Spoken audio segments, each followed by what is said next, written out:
2. O grande segredo sobre como lidar com as pessoas. Só há uma forma debaixo do céu para conseguir que alguém faça algo. Você já parou para pensar nisso?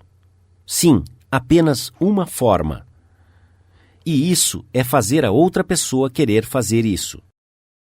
Lembre-se, não há outra forma.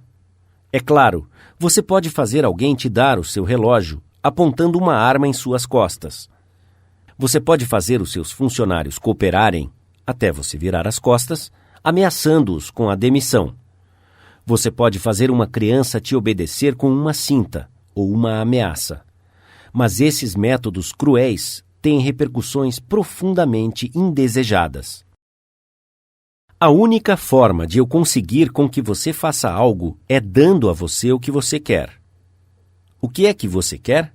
Sigmund Freud disse que tudo o que eu e você fazemos acontece por dois motivos: o desejo sexual e o desejo de ser grande. John Dewey, um dos filósofos mais profundos da América, explicou isso um pouco diferente. Dr. Dewey disse que o desejo mais profundo da natureza humana é o desejo de ser importante. Lembre-se desta frase: o desejo de ser importante. Ela é significativa. Você vai ouvir muito sobre isso neste livro. O que você quer? Não muitas coisas, mas você anseia pelas poucas coisas que você deseja, e essas não lhe serão negadas. Algumas das coisas que a maioria das pessoas quer incluem saúde e a preservação da vida, alimento, sono, dinheiro e as coisas que o dinheiro pode comprar, a vida futura, satisfação sexual, o bem-estar de nossos filhos, uma sensação de importância. Quase todos estes desejos geralmente são satisfeitos, todos com exceção de um deles. Mas há um desejo quase tão profundo, quase tão necessário, quanto o desejo do alimento ou do sono, que raramente é satisfeito. É o que Freud chama de o desejo de ser grande. É o que Dewey chama de o desejo de ser importante. Certa vez, Lincoln iniciou uma carta dizendo: todos gostam de ser elogiados. William James disse: o princípio mais profundo da natureza humana é o anseio de ser apreciado. Veja bem, ele não falou do desejo, vontade ou aspiração de ser apreciado. Ele falou o anseio de ser apreciado. Aqui está uma fome humana persistente e resoluta, e o indivíduo que genuinamente satisfaz esse coração faminto terá as pessoas na palma de sua mão, e até o subordinado sentirá a sua falta quando ele morrer. O desejo de se sentir importante é uma das principais diferenças que distinguem os humanos dos animais. Para ilustrar isto, quando fui um menino fazendeiro na região de Missouri, o meu pai criava porcos de pura raça de Rock Jersey e gado de pedigree de focinho branco. Nós participávamos de feiras e exposições de criadores, expondo nossos porcos e gado de focinho branco em todo o centro-oeste. Muitas vezes, nós ganhávamos prêmios de primeiro lugar. O meu pai prendia as fitas azuis de campeão em um pedaço de musselina branca, e quando os amigos ou convidados vinham à nossa casa, ele pegava o pedaço de musselina. Ele segurava em uma extremidade e eu na outra, enquanto ele exibia as fitas azuis. Os porcos não se importavam com as fitas que ganhavam, mas o meu pai sim. Esses prêmios davam-lhe um sentimento de muita importância. Se os nossos antepassados não tivessem esse desejo vivo de se sentirem importantes, a civilização teria sido impossível. Sem ele, seríamos praticamente como os animais. Foi esse desejo de se sentir importante que levou um assistente de mercado, pobre e sem instrução, a estudar alguns livros de direito que encontrara no fundo de um baú de objetos descartados que ele havia comprado por 50 centavos de dólar. Eu acho que você já ouviu falar desse assistente de mercado. O seu nome era Lincoln. Foi esse desejo de se sentir importante que inspirou Charles Dickens a escrever os seus romances imortais. Esse desejo inspirou Sir Christopher Wren a gravar as suas sinfonias em pedra. Esse desejo fez Rockefeller juntar milhões de dólares que ele nunca gastou. E esse mesmo desejo faz com que a família mais rica de sua cidade construa uma casa muito maior do que ela precisa. Esse desejo faz você usar as roupas da última moda, dirigir os carros de lançamento e falar de seus filhos inteligentes. É esse desejo que leva muitos rapazes e moças a participar de gangues e de atividades criminosas. A média dos jovens criminosos, de acordo com E.P. Mulrooney, antigo comissário da polícia de Nova York, está cheia de ego, e o seu primeiro pedido após serem presos é que os jornais sensacionalistas os façam de heróis.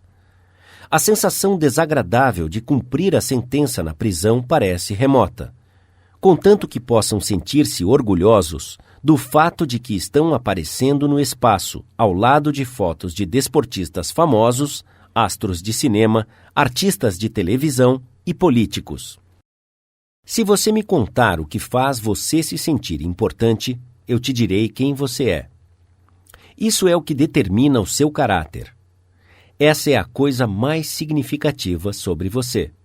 Por exemplo, John D. Rockefeller se sentia importante doando dinheiro para erigir um hospital moderno em Pequim, na China, para tratar de milhões de pessoas carentes que ele nunca havia visto e nem iria ver. Dillinger, por outro lado, se sentia importante sendo um bandido, um assaltante de bancos e assassino. Quando os agentes do FBI estavam atrás dele, ele entrou correndo numa casa de fazenda em Minnesota e disse: "Eu sou Dillinger." Ele era orgulhoso do fato de ser o inimigo público número 1. "Não vou te machucar, mas eu sou Dillinger", ele disse. Sim, e a única grande diferença entre Dillinger e Rockefeller é o modo com que eles satisfaziam esse desejo de se sentirem importantes. A história está cheia de exemplos engraçados de pessoas se esforçando para se sentirem importantes. Até George Washington queria ser chamado de Sua Majestade, o presidente dos Estados Unidos. E Colombo pleiteou o título de Almirante do Oceano e Vice-Rei da Índia. Catarina, a Grande, recusou-se a abrir cartas que não estivessem endereçadas à Sua Majestade Imperial. E a senhora Lincoln, na Casa Branca, virou-se para a senhora Grant como uma tigresa e gritou: "Como ousa se sentar na minha presença sem que eu tenha te convidado?" Os nossos milionários ajudaram a financiar a expedição do almirante Byrd à Antártica em 1928, com o entendimento de que as grandes montanhas de gelo seriam batizadas com os seus nomes. E Victor Hugo aspirou a nada menos do que ter a cidade de Paris renomeada em sua honra. Até Shakespeare, o grande entre os poderosos, tentou aumentar o Fausto de seu nome, buscando um brasão para a sua família. Às vezes, as pessoas se tornam inválidas para conquistar a solidariedade e atenção, para se sentirem importantes. Por exemplo, a senhora McKinley.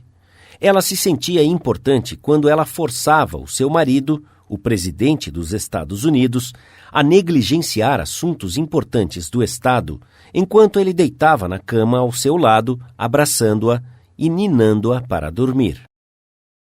Ela alimentou o seu desejo persistente por atenção, insistindo que ele permanecesse ao seu lado, enquanto tratava os dentes e, certa vez, criou um caso quando ele a deixou no dentista sozinha para comparecer ao seu compromisso com John Hay, o seu secretário de Estado. Certo dia, a escritora Mary Roberts Rinehart me contou sobre uma jovem brilhante e vigorosa que havia se tornado uma inválida para que se sentisse importante. Um dia, disse a senhora Rinehart, esta senhora foi obrigada a enfrentar algo talvez a sua idade. Os anos solitários estavam se estendendo à sua frente e havia pouco que ela pudesse antecipar. Ela ficou acamada, e por 10 anos a sua velha mãe subiu e desceu ao 3º andar, carregando bandejas e cuidando dela. Então, um dia, a velha mãe, cansada de tanto trabalhar, deitou-se e faleceu. Por algumas semanas, a inválida ficou abandonada. Então, ela levantou-se, vestiu-se e voltou às suas atividades normais. Algumas autoridades declaram que as pessoas podem realmente ficar insanas para tentar encontrar no mundo de fantasia da insanidade o sentimento de importância que lhe foi negado no mundo duro da realidade.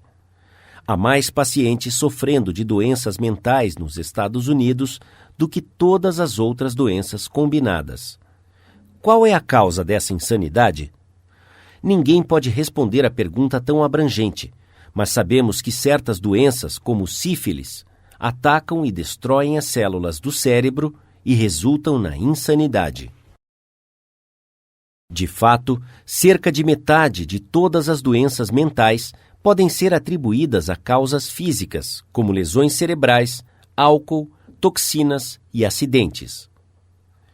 Mas a outra metade, e esta é a parte triste da história, a outra metade das pessoas aparentemente não apresenta nenhuma deficiência orgânica em suas células cerebrais. Em exames post-mortem, quando os tecidos cerebrais são examinados sob microscópios da mais alta potência, esses tecidos se apresentam tão saudáveis quanto os seus e os meus.